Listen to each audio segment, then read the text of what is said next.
Aujourd'hui on va traiter des gameplays, mais les gameplays que j'ai là m'ont été envoyés par des abonnés, c'est-à-dire que ce n'est pas des gameplays de random que j'ai trouvé sur YouTube. Donc là aujourd'hui on va traiter la vidéo de Fablu, enfin les combats. En général je demande en moyenne au moins 3-4 combats. Alors bien sûr je vous vois venir, non je ne suis pas le professionnel de Naruto Storm, je ne suis pas celui qui a créé les jeux, je ne suis pas l'inventeur des combos, je suis juste un mec qui joue à Naruto Storm depuis toujours en fait, parce que j'ai commencé par les tout premiers Naruto qui sont sortis sur Game Boy Advance. Donc c'est pour vous dire que j'ai du Naruto au compteur. Pour ceux qui n'auraient pas compris, ce que je veux dire par là, c'est que je n'ai pas un avis omniscient, je ne sais pas tout, je ne connais pas tout ce qui est possible dans Naruto. L'avis que je vous donne en gros c'est le mien. Peut-être que vous allez voir des vidéos de quelqu'un d'autre qui joue mieux que moi, je pense que ça existe forcément. Je pense que mon avis peut aider la plupart d'entre vous, surtout que vous avez déjà vu comment je joue, vous avez vu mes vidéos, vous avez vu qu'il y a beaucoup de mecs qui rage quit, beaucoup de mecs qui spamment face à moi.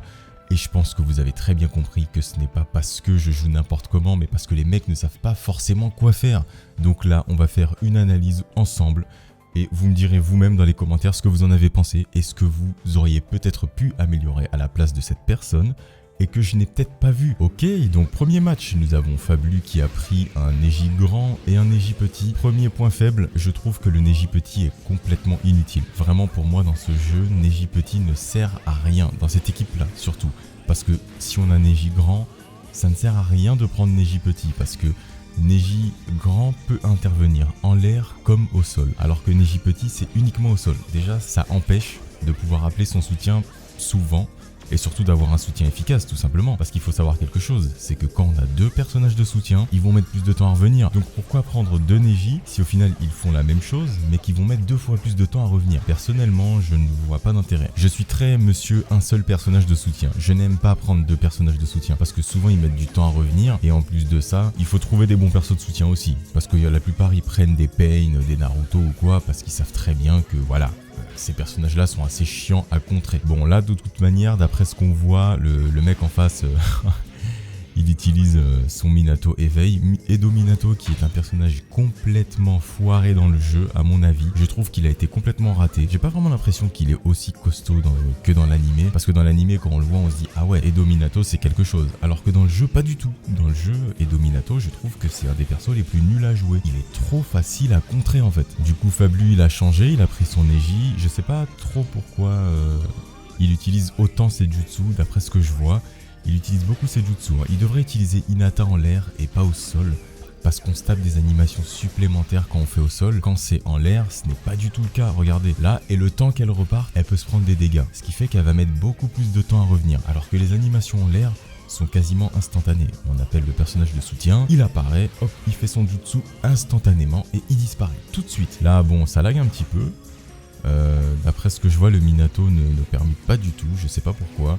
Là, il y a Fablu qui part sur un combo complet. Il n'y a pas de personnage de renvoi. Je crois que Hinata, c'est un personnage soutien pour la charge de chakra. Ce qui veut dire que le chakra va se charger plus vite.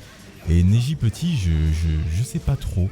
Je crois que lui, c'est un personnage de type équilibré. Enfin, je sais pas trop à quoi ça correspond dans Storm 4, j'ai oublié. Mais je crois que lui, il envoie des shurikens en fait en même temps. Mais j'ai un doute, je suis pas très sûr de ça. Fablu, il a une type 100% taijutsu. Alors que Minato en face, on a très bien compris qu'avec son Pain et son Itachi, il est là pour maintenir la distance, pour jouer la distance et rien d'autre. Par contre, les mecs, il y a un truc que je comprends pas. Il faudrait vraiment m'expliquer pourquoi vous tenez autant à faire de techniques secrètes. Je ne comprends pas. Ah par contre le Minato, les Rasengan, ça y va. Là le premier point faible que j'ai remarqué, Fablu il fonce beaucoup dans le tas déjà. Il permute tout ce qu'il peut permuter. Il se protège pas en fait. C'est ça le problème. C'est qu'il y a pas vraiment de défense. Regardez, il était en protection. Le Minato lui a foncé dessus. Il a relâché sa garde. Et du coup il a permuté 2 fois. Et ça c'est bête. Il aurait juste dû rester protégé le temps du dash. Je sais pas pourquoi il a arrêté sa garde en fait. Parce qu'au final il a gaspillé ses permutations. Regardez les techniques secrètes, je sais pas, les mecs faut arrêter avec ça. Vraiment les techniques secrètes il faut arrêter. Du coup pour ce combat, Fablu a pris la famille Sarutobi en fait, qui est Asuma, Konohamaru et Hiruzen. Clairement l'équipe du Minato elle est là pour casser les couilles. Vraiment elle est là pour faire chier. Parce que c'est un mec, ça se voit qu'il va spammer. Ça se voit. J'en suis sûr qu'il aura un jeu de merde.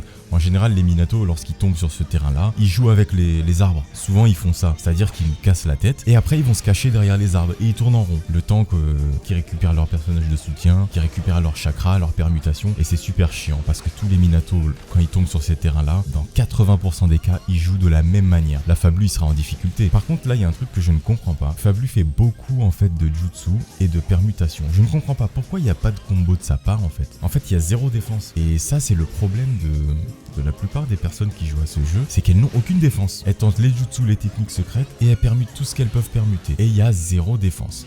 Ah bah, Voilà, regardez, je vous ai dit juste avant que les Minato, ils jouent tous de la même manière sur ces niveaux-là. Surtout avec des équipes pareilles, il attend que ses permutations remontent. Waouh, c'est incroyable, hein. Franchement, c'est incroyable.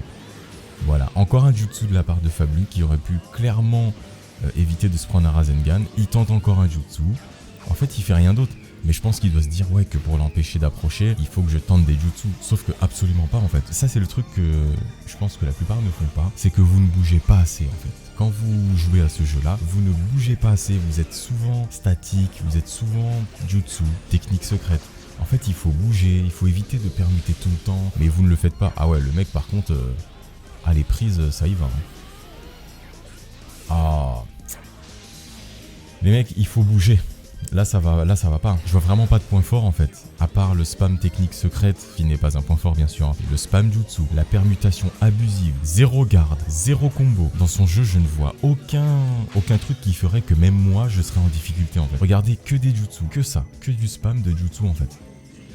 Voilà, encore un jutsu. Il faut faire autre chose, hein. Vraiment, il faut tenter autre chose. On a tous un niveau différent. Moi, je pense qu'aussi, au début, je faisais des erreurs de débutant, c'est-à-dire que je fonçais dans le truc, dans le tas, je permutais tout et n'importe quoi. Voilà, on a tous commencé comme ça. Mais moi, j'ai commencé comme ça dans le mode histoire. Mais online, j'ai jamais joué comme ça. Hein. Même dans mes débuts online, je n'ai jamais joué comme ça. Là, par exemple, il a fait une erreur, l'erreur du débutant, qui est d'utiliser ses personnages de soutien lorsqu'en fait, on est en train de se prendre des dégâts. Il ne faut pas faire ça. Si vous n'êtes pas en l'air avec des personnages tels que Naruto, ou bien Pain, ou bien Kakuzu, et ben ça ne sert à rien parce que ces personnages-là ne vous atteignent pas en l'air. Du coup, tout ce que vous utilisez, les personnages au sol, il ne faut pas les utiliser en l'air. Là par contre, le mec, il a fait le chien. Il était vraiment pas obligé de faire ça. Hein. Un Rasengan aurait suffi, mais bon, c'est un Minato, hein, vous avez très bien compris. On va pas faire genre, voilà, le mec, on a vu son équipe, on a très bien compris que c'était un chien. Là, du coup, Fablu est parti sur une équipe de Kage. Le premier, le deuxième et le troisième au Kage, face à un Sasuke et qui a pris un seul Neji. Ah là là, non, ça va pas, franchement, ça va pas. La technique secrète, il faut absolument arrêter ça. Hein. Là, regardez, il n'y a aucun combo de sa part, en fait. Il attend ses personnages de soutien et il fait rien. Aucun mouvement, aucun dash, rien. Que dalle, que du statique. Et c'est pas bon. Ce n'est vraiment pas bon. Et là, je pense qu'il va permuter technique secrète. Non, c'est pas bon. En fait, avant de tenter quelque chose, parce que si vous regardez bien, dans mes vidéos, lorsque je joue en ligne, vous avez remarqué quelque chose, je pense, la plupart d'entre vous, c'est que je fais mes techniques secrètes uniquement lorsque je fais des Ougi cancel. Je ne les place pas autrement. Pourquoi? Parce qu'en fait, le problème, c'est que par rapport à ce que je vois quand je joue, je regarde le nombre de permutations et le chakra. Surtout les personnages de soutien de l'adversaire. Ah ouais, mais là, il s'est pris un Ougi cancel. Hein. Ah ouais, mais ça va pas du tout. Le Sasuke s'est joué. Clairement, le Sasuke s'est joué. Après, c'est une connexion rouge. Donc, je pense qu'il y a du lag. Je pense que ça n'aide pas forcément Fablu. Et c'est pour ça qu'il joue les techniques secrètes sans arrêt parce qu'il y a du lag. Il se dit peut-être qu'il aura le temps, enfin qu'il n'aura pas le temps de permuter. Mais comme je vous le disais, je fais mes techniques secrètes uniquement quand je suis sûr à peu près à 80% qu'elles vont passer. Parce qu'en fait, le truc, c'est que là, comme ce qu'il fait, il va rester bloqué. Regardez l'animation. Vous avez vu, il est resté bloqué dans l'animation au moins une seconde. Et le problème, c'est que après cette animation, on ne peut pas se mettre en garde tout de suite. Surtout si on utilise une technique secrète, que l'adversaire se protège, on est bloqué en fait. Et du coup, le seul choix qu'on a, c'est de permuter. Sauf que lorsque l'on n'a plus de permutation, alors là c'est la merde. Regardez, il est bloqué. Vous avez vu? Il est resté bloqué dans l'animation.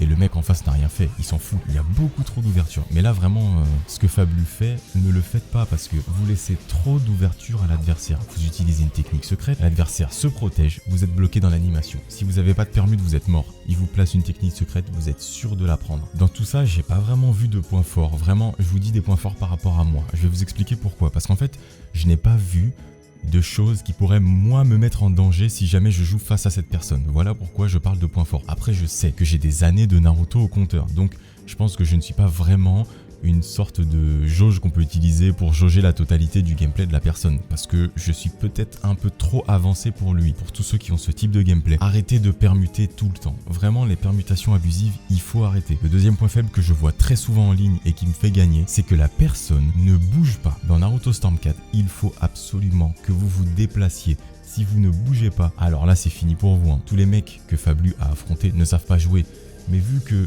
lui-même n'avait pas un jeu extrêmement travaillé, c'était un peu brouillon, hein. Clairement c'était brouillon. Et ben du coup les mecs ils l'avaient compris. Ils savaient qu'il restait beaucoup en garde, qu'il spammait beaucoup la technique secrète, qu'il permutait tout, même en garde, qui est un gros point faible. Mais bon, ça après au fur et à mesure ça se travaille. Un petit conseil, lorsque vous jouez en ligne les mecs, règle numéro 1, soyez imprévisible.